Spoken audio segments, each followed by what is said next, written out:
Good morning friends. हम सब NCERT questions study कर रहे हैं और क्लास 11th के क्वेश्चन हम लोग देख रहे हैं। एनसीईआरटी का क्वेश्चन नंबर आप देखिए स्क्रीन पे, ठीक है, सामने दे रखा है।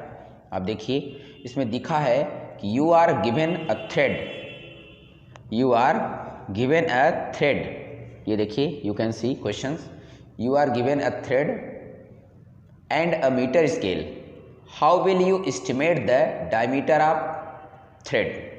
और उसका हिंदी में भी लिखा है, आपको एक थ्रेड मीन्स धागा और एक मीटर स्केल मतलब मीटर पैमाना दिया गया है।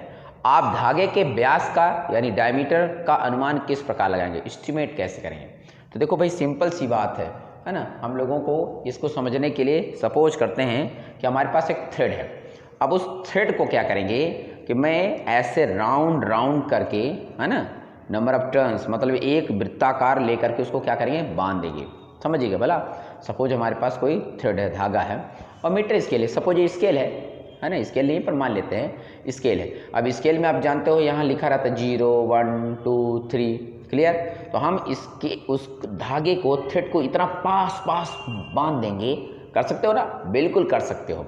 तो सपोज मैंने बांधने के बाद पाया, ऐसे समझा रहा हूँ कि मान लो कि ये स्केल है, उस स्केल में हमने थ्रेड को क्या किया, ऐसे ले जा करके इसमें बांध दिया। तो ये इस पे गया, राइट है, ऐसे। उसके बाद पीछे से आया, फिर ऐसे आया, ऐसे आया, ऐसे।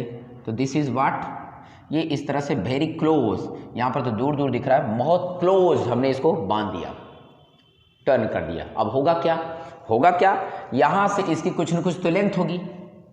अच्छा, ये कर क्यों रहे हैं? कर इसलिए है बेटा, क्योंकि जो नॉर्मल थ्रेड है, धागा है, उस थ्रेड का डायमीटर निकालना कठिन है। डायमीटर तो जानते हो ना, अगर हम इसको जूम कर दें तो इस तरह से होगा। डायमीटर आप सब जानते हो, अवेयर हो, है ना। इसका ये रेडियस का डबल है, तो ये आपको निकालना है। तो ये तो कठिन हो जाएगा ना, इसको निकाल नहीं सकते। तो हम क्या करते हैं, इसी थ्रेड को इस स्केल पे very close like a coil, आप 12वीं में पढ़ो कॉइल, कुंडली, उसी तरह से इसको बांध दीजिए। बांधने के बाद कुछ न कुछ तो लेंथ होगी। तो ठीक है, मान लिया कि लेट किया कि लेंथ कितनी है, लेंथ यहाँ से यहाँ तक की L है। Okay, are you getting? And number of turns यानी यहाँ पर आप कह सकते हो कि चक्करों की संख्या मान लिया कितना है, N है। क्लियर है? तो जब हम इसमें नंबर ऑफ टर्न्स का यहाँ पर मल्टीप्लाई कर देंगे तो हमें इसकी एक्चुअली वास्तव में ऐसे इस तरह का शेप में एक क्या बन जाएगा, एक शेप बन जाएगा। इसमें नंबर ऑफ टर्न्स, और ये हमको ये मालूम हो जाए कि इसका सपोज कुछ न कुछ तो थिकनेस होगी। तो यहाँ पर ये मान लेते हैं कि इसकी जो थिकनेस है, ये थिकनेस मोटाई, तो थिकनेस अपन ने मान लिया कि थिकनेस ऑफ थ्रेड का थिकनेस मान लिया T। ओके, ये सब लेट किया, मान लिया कि let the length L, number of turns N, thickness T। तो जब हम इस T का मल्टीप्लाई N से कर देंगे, भाई एक की थिकनेस T, तो ऐसे 1T 2T जितने भी टर्न उतने टाइम्स हो जाएगी।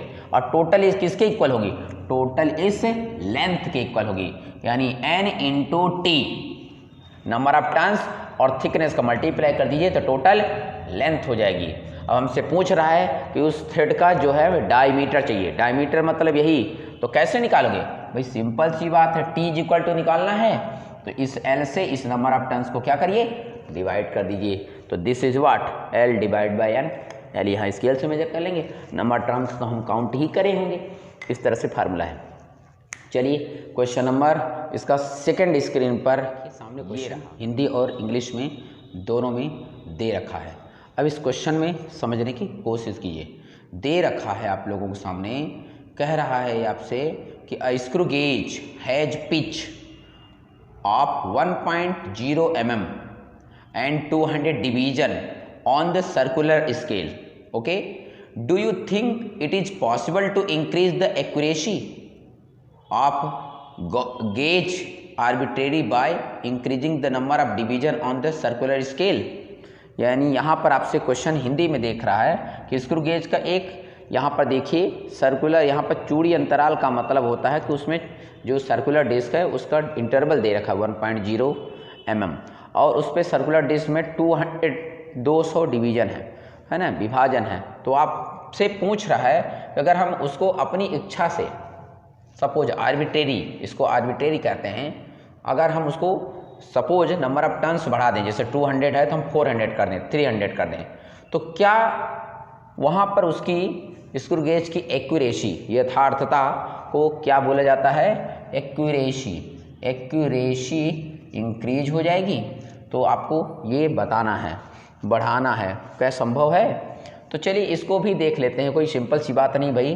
देखो ये लोग तो, हम लोग तो जानते हैं इसका हल, तो हम लोग ये जानते हैं भाई कि हमने पीछे पढ़ाया था, याद होगा ये, कि अगर आप में जैसे यहाँ 0 है और यहाँ मान लो 1 है, यहाँ 2 है, यहाँ 3 है, यहाँ 4 है, ये मान लो 5th पार्ट है, ये क्या है 5th पार्ट। अब ये इसमें जो नंबर ऑफ टर्न्स बढ़ा दो, जैसे मैं यहाँ से यहाँ तक की जो वैल्यू मेजर कर सकते हो उसकी लिस्ट काउंट है, अल्पतमांक है, ठीक है। अब अगर हम इससे नीचे नहीं मेजर कर सकते हैं तो मतलब हमारा जो है एक्यूरेट नहीं है। तो हमको अगर उससे लोवेस्ट भी मेजर कर सकते हैं तो हम इसको नंबर ऑफ टर्न्स क्या कर सकते हैं? इंक्रीज कर सकते हैं। हाँ, नंबर ऑफ टर्न्स इंक्रीज कर दिया तो इसका मतलब हम यहाँ तक की वैल्यू हम मेजर कर सकते हैं। पहले यहाँ तक की मेजर कर रहे थे, अब यहाँ तक की कर रहे हैं, तो व्हाट हैपेन? एक्यूरेसी बढ़ रही है, साथ साथ लिस्ट काउंट भी बढ़ रहा है। लेकिन एक समस्या हो जाएगी, पूछो क्या? कि अगर मैं उसमें एक इतना अमाउंट में डिवीजन कर दूं कि उसको देख पाना भी संभव ना हो। अगर सोचो देख पाना ही संभव ना हो तो एक्यूरेसी कैसे बढ़ेगी? समझ रहे हो आप लोग? तो उस कंडीशन में यहाँ पर एक्यूरेसी नहीं बढ़ पाएगी। इसका मतलब हम अपनी इच्छा से, आर यू गेटिंग, हम अपनी इच्छा से बढ़ा तो सकते हैं लेकिन उसका एक प्रिसीजन जो है, राइट, वो एक्यूरेट नहीं होगा। इसलिए इसका आंसर होगा नो। ओके, स्क्रीन पे सी नंबर पे और क्वेश्चन आप देख सकते हैं। क्वेश्चन में सीधा सीधा मेंशन है कि the main diameter of thin brass rod is to be measured by vernier callipers. Okay, ठीक है। Why is the set of 100 measurement of the diameter expected to yield a more reliable estimate than set of 5 measurement only. तो simple सी बात है, इसमें आपको यहाँ पर समझने की बात है कि भाई मेरे यहाँ पर अगर जो मेजरमेंट है, इन्होंने कहा कि सबसे पहले मेजरमेंट ओनली 5 है, ठीक है। तो अगर हमने मेजरमेंट किया A1, A2, A3, A4, A5, तो these are what? Measured value, ये मापित मान है।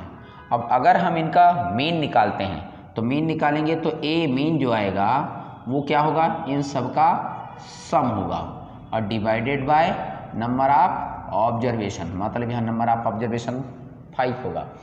तो जो वैल्यू आएगी वो अलग होगी। लेकिन अगर वो कह रहे हैं कि उसी के रिस्पेक्ट में अगर उन्होंने 100 टाइम्स मेजरमेंट किया, 100 बार मेजर किया है, तो यही वैल्यू आपको, ये सपोज मैंने फर्स्ट टाइम बोला और यहाँ इन्होंने सेकंड बोला कि यही A12 डैश A100 मेजरमेंट किया है। अब अगर इनका मीन निकालते हैं A1 A2 ऐसे करते हुए A100 डिवाइड बाय 100, तो ये जो A मीन होगा, राइट, इन दोनों मीन में आप देखिए this mean is very closed, this mean is very close to the actual value. ये जो हम मेजरमेंट करेंगे ना, ये जो माप निकालेंगे, ये वास्तविक माप के बहुत करीब होगा। जो भी ट्रू वैल्यू होगी उसके बहुत क्लोज होगा। इसका मतलब this value is more accurate then this value. तो आपसे क्वेश्चन में कह रहा है कि सबसे ज़्यादा विश्वसनीय कौन सा है, तो आई होप कि आंसर ये है। इसका मतलब है कि 100 मेजरमेंट को ज़्यादा हम विश्वसनीय, यानी हम इस पर भरोसा कर सकते हैं और ये राइट आंसर है, इसी को लिया जाएगा। Okay, this is very easy. तो चलिए मिलते हैं कल, इसके बाद नेक्स्ट क्वेश्चन।